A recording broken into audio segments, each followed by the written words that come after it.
Assalamualaikum warahmatullahi wabarakatuh. Perkenalkan, saya Zulaika Salsabila dengan NIM 2214201003 dari Keperawatan 2A. Video ini dibuat untuk memenuhi tugas dengan mata kuliah Keterampilan Dasar Keperawatan dengan dosen pengampu Nurse Fitrianola Reskiki, SCAP, MCAP. Video ini berisi mengenai pengalaman seorang perawat dalam melakukan pemeriksaan penunjang terhadap pasien. Assalamualaikum Bu, boleh saya masuk? Waalaikumsalam, silakan. Mohon maaf Bu, saya mengganggu kesibukannya. Apakah Ibu bersedia meluangkan waktunya kurang lebih 5 menit Bu? Silakan duduk. Ada yang bisa saya bantu? Izinkan saya terlebih dahulu memperkenalkan diri. Saya Zulaika Salsabila, mahasiswa Universitas Wadeko dari program studi keperawatan. Nah, tujuan saya mendatangi Ibu untuk mengetahui bagaimana pengalaman Ibu sebagai seorang perawat dalam melakukan pemeriksaan penunjang terhadap pasien. Nah, Bu, menurut Ibu seberapa pentingkah pemeriksaan penunjang tersebut, Bu? Baik, pemeriksaan penunjang tersebut sangat penting kita lakukan terhadap pasien. Itu untuk mendiagnosa penyakit yang sedang diderita oleh pasien, agar tidak terjadi kesalahan dalam hal menangani pasien tersebut, baik dalam hal pemberian obat, dalam hal layanan terapis, dan lain-lainnya. Oh, begitu ya Bu. Berarti sangat penting ya Bu pemeriksaan penunjang tersebut. Oh iya Bu, bagaimana pengalaman Ibu, apa saja yang harus kita lakukan untuk melakukan pemeriksaan penunjang tersebut? Untuk pemeriksaan penunjang tersebut itu banyak hal ya harus kita lakukan. Yang pertama diantaranya yaitu cek labor darah, cek labor urin, cek BTA, ronsen, USG, dan lain-lainnya. Nah, lalu bagaimana cara Ibu untuk mempersiapkan pasien tersebut dalam melakukan pemeriksaan itu, Bu?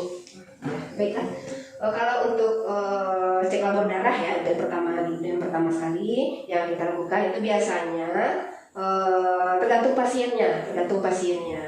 Ada yang mudah kita untuk mengambil sampling darahnya, ada juga yang susah. Kalau yang susah biasanya itu pasien dengan berat badan berlebih atau obesitas. Kita itu biasanya agak susah untuk mencari pembuluh darahnya. Dan juga pasien tertentu itu dengan CKD UNHD dan ODEN. Dan kalau untuk yang mudah biasanya pasien dengan berat badannya standar atau kurus. Jadi kita nanti akan mudah untuk mengambil sampel darahnya, karena pembuluh darahnya itu akan terlihat. Jadi memudahkan kita untuk mengambil sampel darah tersebut. Kemudian untuk pengambilan darah itu biasanya ada jam sampingan labor. Jadi kalau pada jam sampingan labor tersebut itu petugas labornya nanti akan datang sendiri ke ruang rawat inap pasien. Jadi nanti petugas labor yang langsung mengambil sampel darahnya. Nah, kalau di luar jam sampingan labor itu nanti perawat yang bertugas di ruangan nanti akan mengambil sampel darahnya.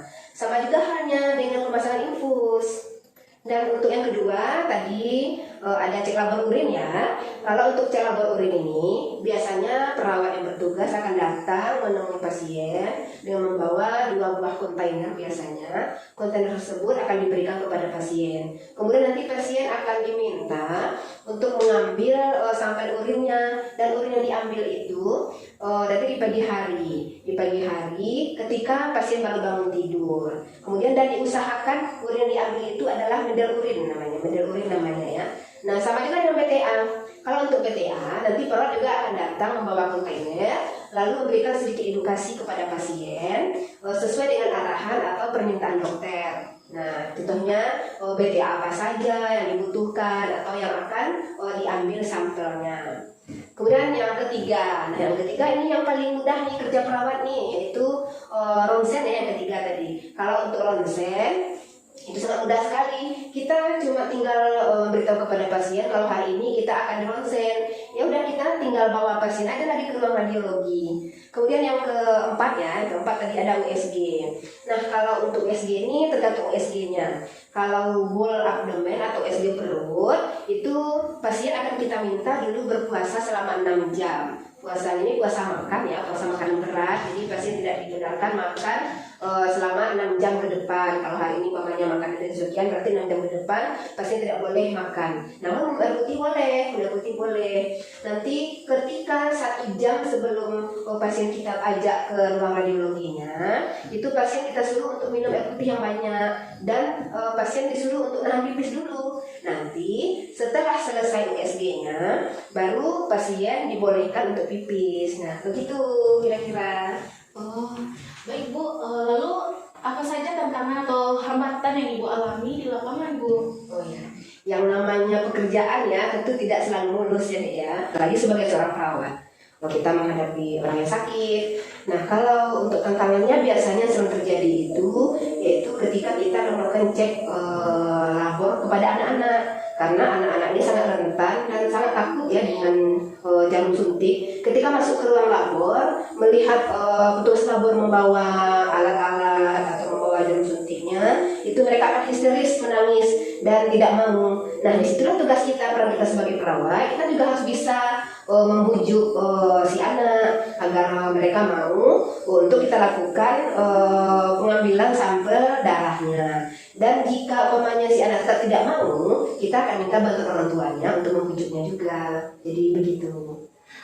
Baik Bu, terima kasih Bu atas keterangannya, sehingga dapat menambah wawasan saya terkait tugas sebagai seorang perawat. Nah, semoga nantinya saya bisa seperti Ibu dan menjadi seorang perawat yang kompeten dan profesional. Baik Bu, untuk itu saya pamit terlebih dahulu. Terima kasih karena telah meluangkan waktunya. Assalamualaikum Ibu. Waalaikumsalam. Pemeriksaan penunjang sangat penting untuk mendiagnosa penyakit yang diderita oleh pasien agar tidak terjadi kesalahan dalam menangani pasien yang berakibat fatal terhadap pasien tersebut, sehingga seorang perawat tahu tindakan atau asuhan keperawatan apa yang akan dilakukannya setelah mengetahui diagnosa tersebut. I can't get you